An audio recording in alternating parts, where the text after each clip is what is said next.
하나님의 말씀을 우리가 한 마음으로 합독하도록 하겠습니다. 요한복음 13장 1절을 우리 같은 목소리로 합독하겠습니다. 유월절 전에 예수께서 자기가 세상을 떠나 아버지께로 돌아가실 때가 이른 줄 아시고 세상에 있는 자기 사람들을 사랑하시되 끝까지 사랑하시니라. 아멘.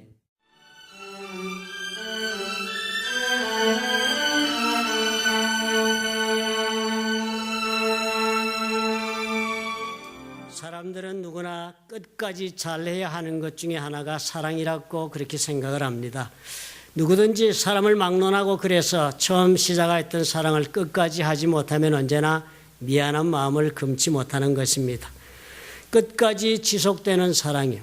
누가 가르쳐 주지 않아도 우리는 이것을 소망을 하며 삽니다. 철없는 시절에 사랑하는 사람을 만나서 서로 가슴을 불태우며 사랑을 하는 청춘들 가운데도 간혹 이런 생각에 사로잡힌 사람들이 많습니다. 끝까지 가야 해 우리는. 그래서 그들은 그들의 간절한 열망을 새겨두기로 마음을 먹고 몸에다 문신을 합니다. 남자는 팔뚝에다가 여자는 발목에 Steve and Alex love forever 이렇게 문신을 새깁니다. 그런데 철이 들어가면서 분명히 깨닫지요. 문신은 영원한데 사랑은 영원치 않구나 배우는 것입니다. 함께 살아가는 부모들도 다른 차원의 다툼을 합니다. 당신 변했다고, 옛날 같지 않다고 티격태격하면 그래도 귀여운 부부들입니다. 아들을 온 종생을 다해 한평생 키웠는데 장성하더니 품을 떠나 버리는 것입니다. 그리고는 온통 그 아들이 자신의 모든 삶을 다 쏟아서 난데없는 여자를 사랑하는 것을 보면서 어머니는 그 순간 사랑을 했으면서도 빼앗기고 말았다 하는 상실감을 금할 수가 없습니다. 내 모정은 영원한데 이 사랑을 받은 아들은 영원치 못하구나 하고 아파하기도 하는 것입니다. 우리는 사랑은 시작할 때처럼 순수해야 하겠다.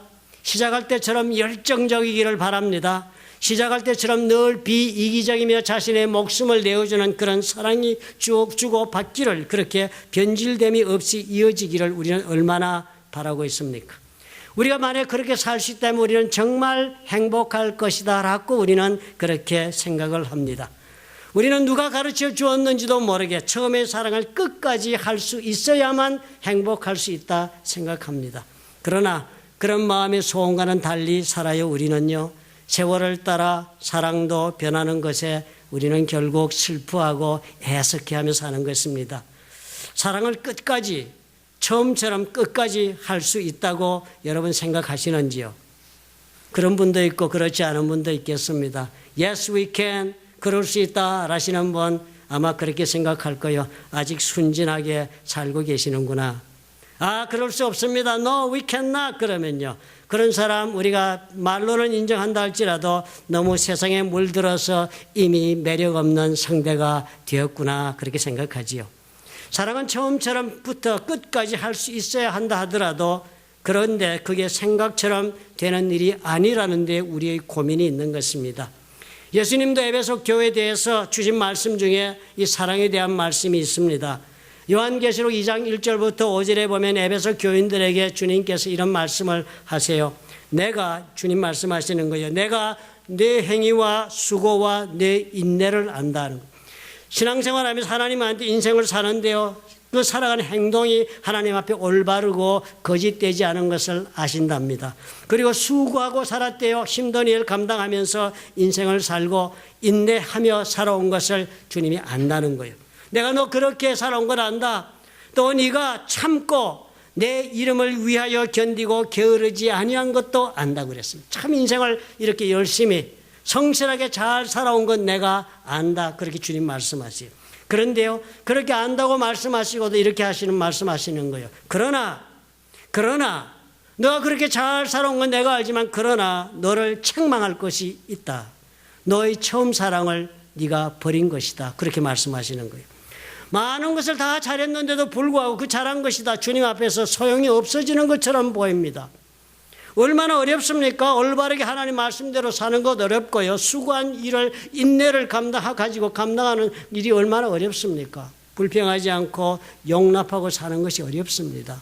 나에게는 짐이 되고 내가 하기 싫은 일이고 또 내가 감당할 수 없다고 생각되는 일임에도 불구하고 예수님을 위한 일이라니까. 그 예수님의 이름 때문에라도 내가 견뎌내고 게으르지 아니하고 열심히 한 것을 주님이 다 아신답니다. 그렇게 사는 것까지도 그것이 다 한 가지 일 때문에 의미가 없어지는 것이에요. 주님이 한 가지 일 때문에 그 많은 잘한 것이 있는데도 책망할 수밖에 없다 하시는데 그것이 뭐라고요? 처음에 하였던 그 사랑을 버렸다는 거예요.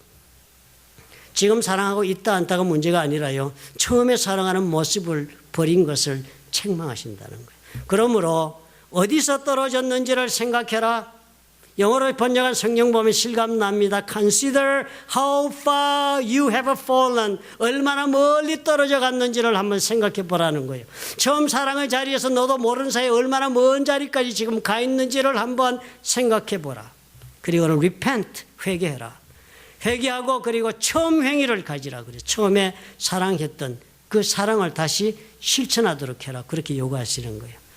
그리고 주님이 이런 경고를 하십니다. 만일 그리하지 아니하고 회개하지 아니하면 내가 네게 가서 네 촛대를 그 자리에서 옮기리라.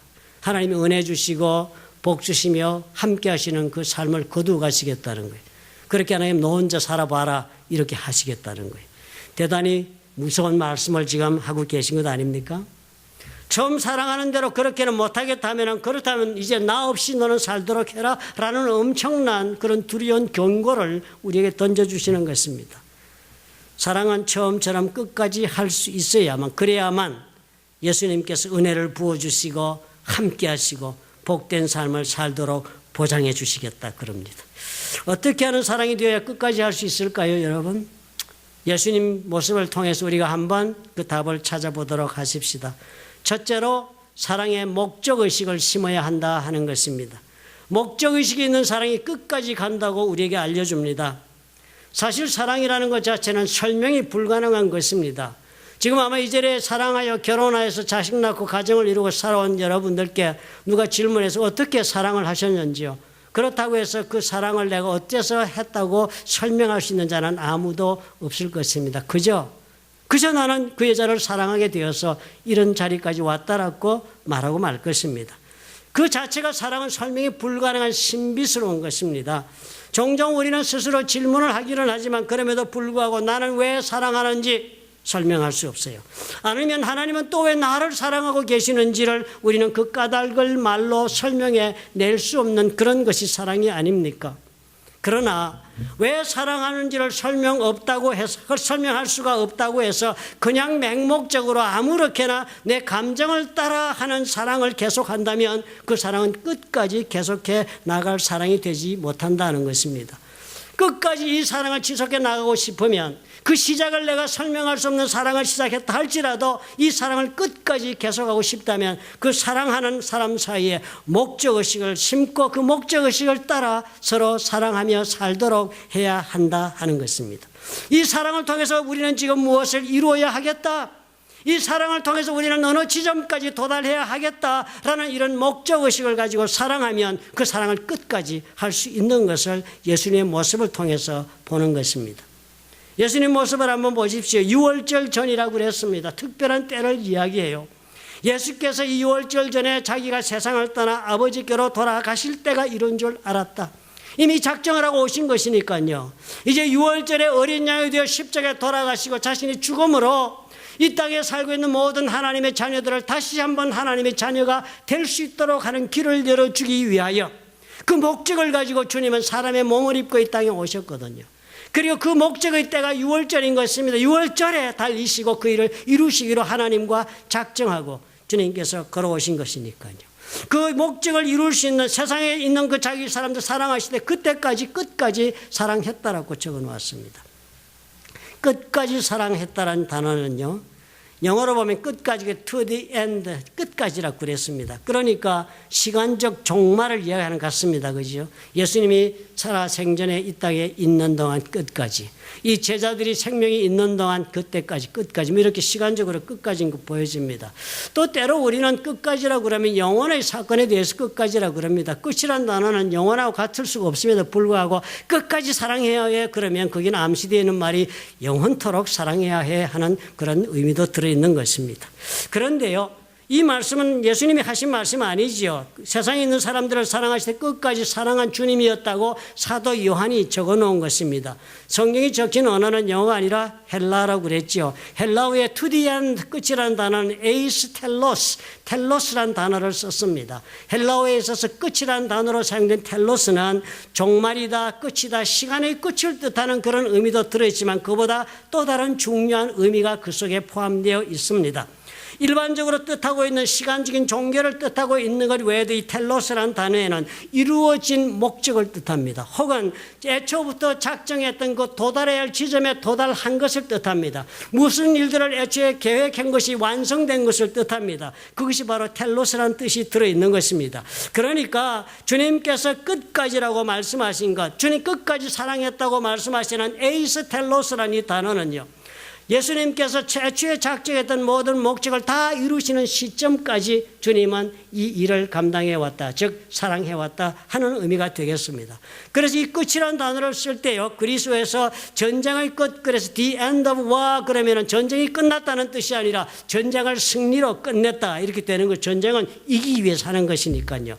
또 인생의 종말, 그래서 텔로스 안드로스 그렇게 얘기하면 사람의 종말이 해서 이 사람이 죽었다라는 뜻이 아니라 이 사람이 자신의 수명을 다 누리고 산 다음에 죽었다, 그런 뜻이 되는 것입니다. 또 이 텔로스라는 단어를 식물에 쓰면 그 씨앗이 열매를 다 맺을 때 그때를 이 끝이라고 부르는 것입니다. 그러니까 이 모든 경우 다 뭘 뜻하고 있습니까? 애초에 목적한 그 목적이 다 달성되어진 상태를 뜻하는 것이 바로 이 끝까지란 단어 속에 들어있는 의미가 되겠습니다. 그러니까 예수께서 끝까지 사랑하시는 말씀도, 유월절 전에 예수께서 자기가 세상을 떠나 아버지께로 돌아가실 때가 이르실 줄을 아시고 그때까지 자신이 계획했던 모든 일을 다 이루시는 그 시간까지 주님은 사랑했다. 즉 뭐예요? 목적을 정하시고 그 목적을 이루실 때까지 주님이 사랑한 것을 뜻하는 것입니다. 예수님의 사람을 향한 사랑은 목적이 있었어요. 그러니까 그 목적을 이루기 위하여서 주님이 사람들을 사랑했기 때문에 어떠한 어려움이 있었고 사람들이 배신하고 떠나며 방해가 있었고 참으로 어렵고 힘든 사건을 많이 겪었지만 주님은 어떻게 해요? 그 모든 문제를 다 뛰어넘어서 그 목적을 이루어야 하기 때문에 그 사랑도 같이 이루어졌던 것을 우리가 주목해야 하는 것입니다. 우리는 어떻게 사랑을 시작했든지 그것을 설명할 필요는 없습니다. 꼭 그 이유를 알아야 할 까닭도 없고 그 원인을 우리가 분명히 밝힐 필요도 없습니다. 사랑을 시작했으면, 그러나 우리 끝까지 하기를 원하신다면 어떻게 해야 돼요? 사랑하는 사람과의 사이에서 목적을 심어야 합니다. 우리가 왜 사랑하는지, 우리가 사랑의 결국 무엇을 하고자 하는지 목적이 있으면 우리는 그 사랑이 변질되지 아니하고 타락되지도 아니하고 그리고 뺏기지도 아니한 채로 목적을 향하여 끝까지 갈 수가 있다는 것을 주목하셔야 합니다. 세상에 많은 사람들이 육감적인 사랑에 그냥 머물러 있는 까닭에 그만두는 것입니다. 계속할 이유도 그리고 계속할 힘도 생기지 않기 때문입니다. 주목하시기 바랍니다. 두 번째로, 사랑이 변질되지 않기를 원하신다면, 끝까지 계속하기를 원하신다면 하나님 우선주의에 부합되어야 합니다. 우리 인간은 창조된 존재라는 사실을 여러분 잊지 말아야 하겠지요. 우리는 하나님의 손에 빚어진 생명들이에요. 우리는 만들어질 때 그냥 아무렇게나 만들어진 기계가 아닙니다. 우리는 하나님 만드시면서 하나님을 사랑해야만 행복할 수 있도록 그렇게 만들어진 존재들입니다. 그런데 그런 하나님의 계획은 어떻게 돼요? 큰 차질을 맛본 것이 아닙니까? 아담과 하와, 애초에 창조된 두 사람은 이 계획을 완전히 무산시키고 말았습니다. 두 사람이요. 하나님께서 세상에 어떤 누구도 가지지 않은 자유의지를 이 사람들에게 주었습니다.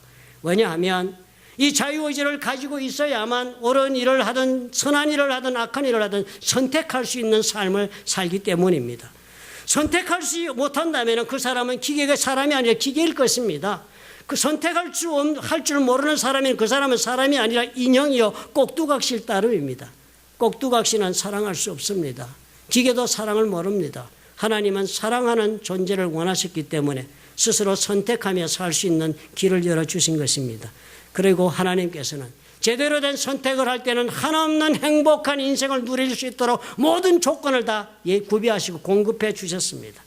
하나님이 제공한 모든 행복의 조건들을 베푸셨지만, 그렇지만 이 모든 것은 한 가지 조건이 있었습니다. 인간이 하나님을 의지하며 사는 한 보장되는 것들이었습니다. 아담과 하와의 행복이 보장된 장소는 에덴 동산이었습니다. 그 에덴 동산 안에서도 유일한 조건이 선악과를 인정하고 사는 것이었습니다. 하나님을 인정하고 나의 한계를 인정하며 살아라.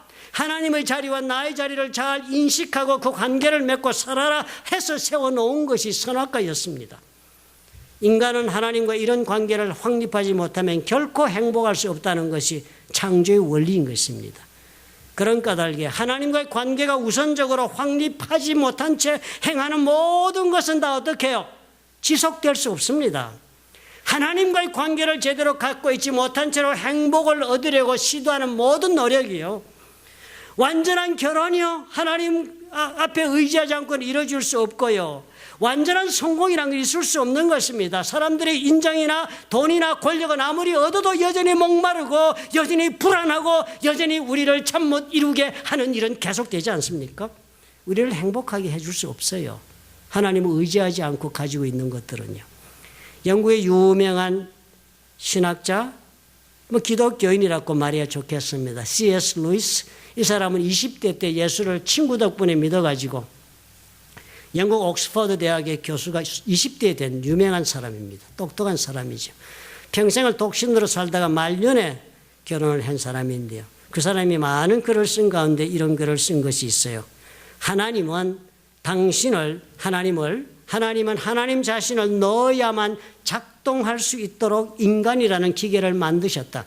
인간이라는 기계는 하나님이 들어가야만 제대로 작동이 되도록 그렇게 만드셨다. 하나님 스스로 우리 영혼이 연소시킬 연료가 되고 먹을 음식이 되신 것이다. 하나님이 들어와야만, 우리 육체를 비교해보면 우리가 먹고 이렇게 막 영혼이 살고 육체가 사는 것처럼 하나님이 들어와서 연소되고 우리의 먹을거리가 되어야만 우리가 작동되는 그런 인간으로 우리를 만드셨다. 하나님은 하나님 자신과 상관없는 행복이나 평화를 주실 수 없다. 그런 것은 세상에 없기 때문이다.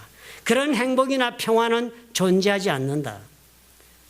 그러니까 루이스가 이런 말도 해요. 세상적인 즐거움과 행복의 원천은 우리가 충분히 즐기도록 하나님이 허용한 것이지만 그것이 인생의 으뜸가는 목적이 될 때부터 위험을 초래하게 된다 하는 것입니다.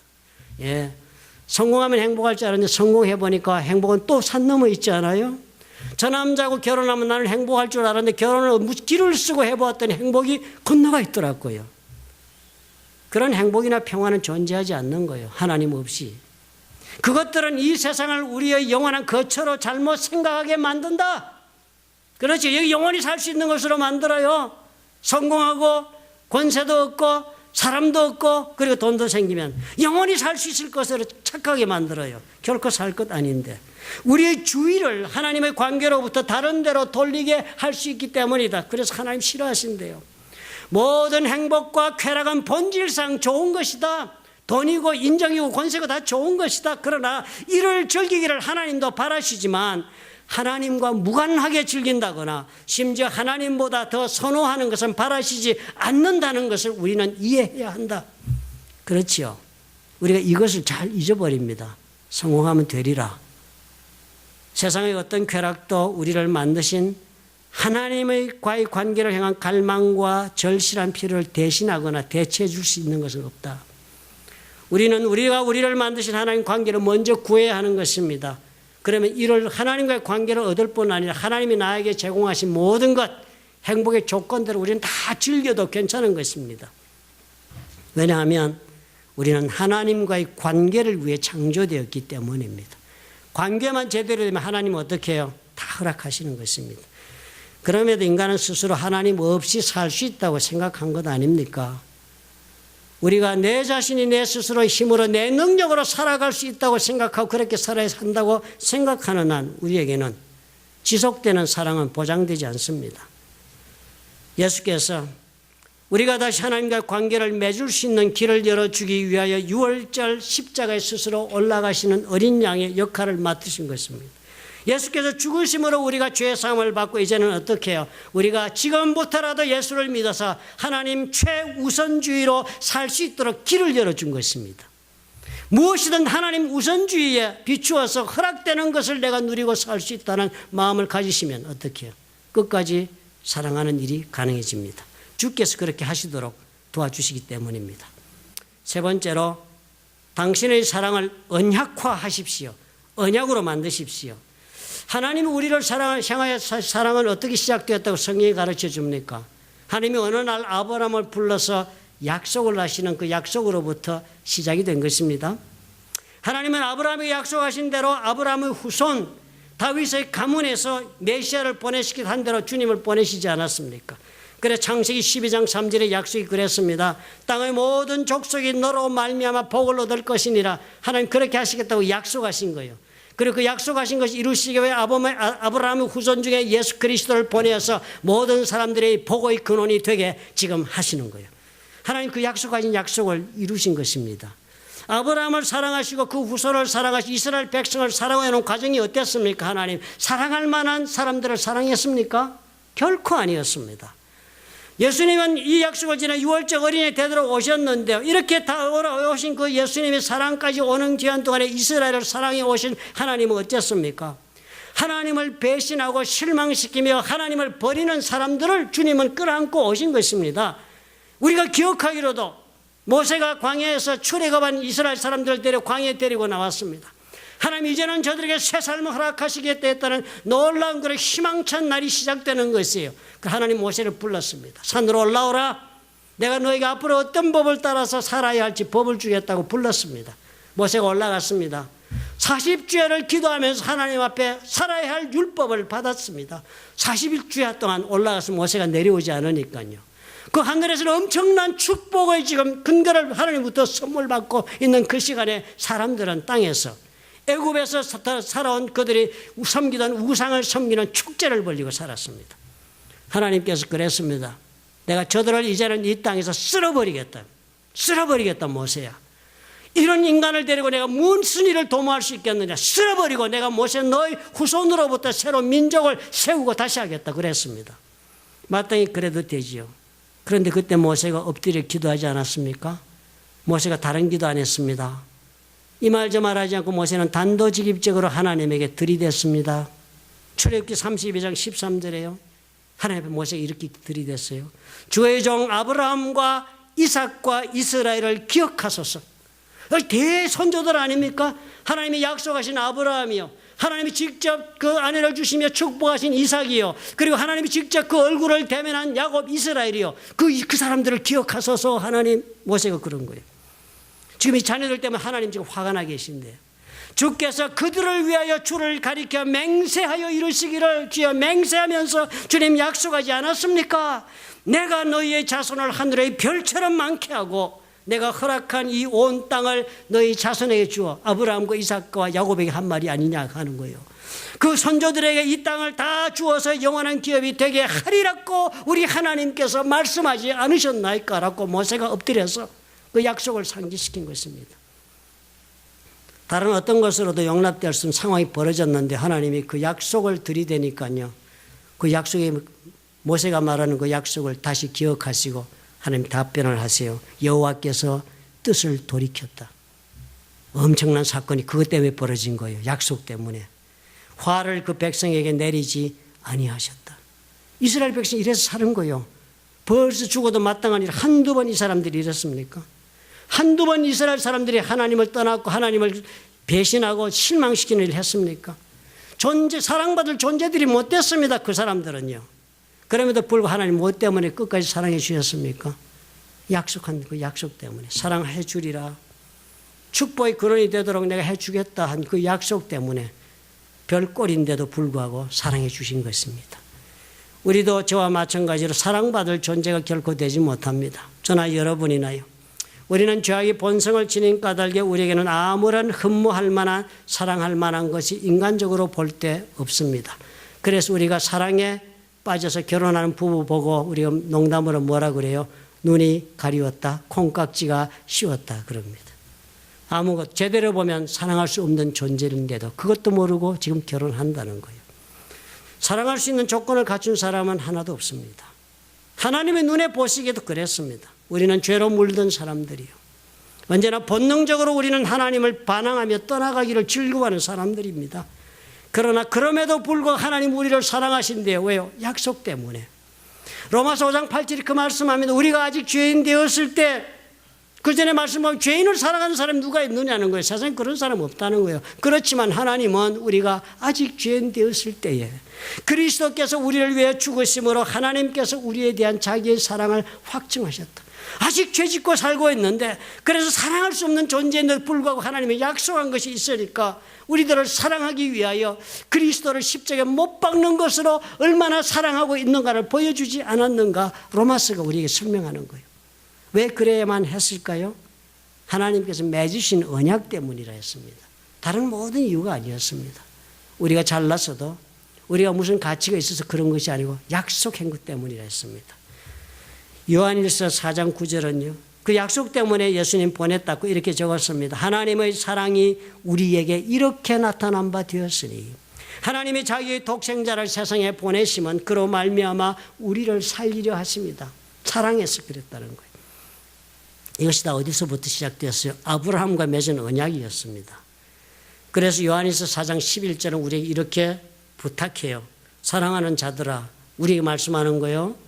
요한이 우리에게 말씀을 합니다. 사랑하는 자들아, 하나님이 이같이 우리를 사랑하셨은즉. 어떻게 사랑했어요? 하나님이 언약 때문에 우리를 무조건적으로 끝없이 사랑해 주셨은즉 우리도 서로 사랑하는 것이 마땅하니라.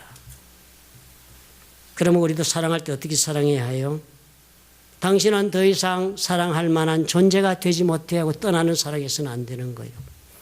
이제 정신을 차리고 보니까 당신은 전혀 내가 생각했던 사랑의 대상이 아니네요 하고 떠나서는 안 된다는 거예요. 하나님께 우리가 받은 사랑이 그러한 거니까 약속했으면 그 약속에 따라 끝까지 사랑해야 마땅하다. 너희 존재가 그렇게 있다 하는 것입니다. 그러나 우리가 어떠한 사랑으로 하나님부터 입었는가를 안다면 우리가 그렇게 나가야 한다는 것이 하나님의 소원이라면 우리가 그것을 가슴에 새겨야 합니다. 그가 우리를 위해 목숨을 버리셨으니 우리가 이로써 사랑을 알고 우리도 형제들을 위하여 목숨을 버리는 것이 마땅하다. 마땅하다. 사랑의 여러 모습 뭐가 되어야 해요? 목숨을 바쳐 사랑하시는 것이 마땅한 거예요. 그거 언제나 정신이 잠깐 나갔을 때 눈에 콩깍지가 씌었을 때 하고 다음에 버리는 것이 아니고 영원히 목숨을 걸고 사랑해야 마땅하니라. 마땅하니라. 세상도 변하고 세월도 흘러 변하는 것이 인생입니다. 그리고 그 가운데 우리들도 죄의 본성을 벗지 못한 채 우리도 따라서 변해가는 것이 인생이겠죠. 그러므로 이 모든 변하는 것에서도 우리가 끝없는 사랑을 해야만 인생은 의미 있게 되는 것이고 행복할 수 있다는 사실을 우리가 안다면 우리 인생의 기준을 변하는 것에 두지 말고 변치 아니하는 하나님의 말씀에 두고 살면 되겠습니다. 말씀을 따라 산다는 것, 말씀을 따라 사랑하며 산다는 것은 그 하나님의 말씀을 따라 서로 사랑하기로 약속하며 살아가는 인생길을 뜻하는 것입니다. 우리는 서로 하나님의 말씀 가운데 섰기 때문에 그 말씀으로 인해서 서로 사랑하기로 마음먹고 살아가는 인생을 경영하는 것입니다. 그 가운데 하나님 어떻게 함께 하셔서 그 약속을 이루며 살 수 있도록 그 사랑을 하나님이 지속하게 하시고 또 열매 맺게 해 주신다 합니다. 누구를 막론하고 사람이라면 사랑해야만 행복합니다. 그리고 또 사랑할 때 우리는 의미를 발견합니다. 이토록 중요한 사랑이 세월 따라 환경 따라 감정 따라 변하게만 놓아두신다면 빼앗기게 되고 그리고 또 놓치게 되고 그래서 결국은 슬프게 되고 결국은 우울한 인생의 종점에 도달합니다. 끝까지 지속해야지요. 그럴 수만 있다면 행복하고 의미 있게 살 수 있으니까요. 여러분 오늘부터 우리 늘 점검해 가면서 사십시다. 나는 어떤 사랑을 하고 있는가? 목적이 있는가? 사랑의 관계를 통해서 나는 무엇을 하고자 하는가? 육체적인 쾌락의 종점에 가고자 하는가? 아니면 나는 하나님이 주신 선하신 목적을 가지고 사랑하고 있는가? 우선 하나님 우선주의로 나는 살아가고 있는가? 나의 사랑의 근원이 하나님의 사랑이 되고 있다는 사실을 알고 하나님 사랑하는 그 사랑 때문에 내가 모든 사랑을 전개하고 있는가? 물어보아야 해요. 하나님을 무시하고 사랑에 몰입한 것은 허락받지 못한다는 것 기억해야죠. 하나님의 말씀이 나의 삶의 약속의 말씀이 되어서 그 말씀이 나에게 변치 않는 지게석이 되고 이정표가 되어서 나를 이끌어가는 것이 되어야만 우리는 끝까지 사랑할 수 있다. 여러분 잊지 마십시다. 사랑한다는 것은요, 내 자신을 아무 방비 없이 완전 무장을 해제하고 위험이 있을지도 모르는 세상을 향하여 아무 방비 없이 내가 그 앞에 서는 것과도 같은 것입니다. 하나님의 도우심이 없이는 제대로 사랑할 수 없어요. 사랑하고자 시작한 그 순간부터 우리는 엄청난 상처를 받기 쉽고 또 상처 받게 마련이라는 사실을 여러분 기억하셔야 합니다. 그러므로 하나님이 도우지 않으시면 끝까지 갈 수 있는 길이 되지 못합니다. 예수님의 모습을 보면서 따라가시기로 작정하신다면 우리라고 그런 사랑 못하는 법은 없는 것입니다. 기도하겠습니다. 좋으신 아버지 하나님 감사합니다.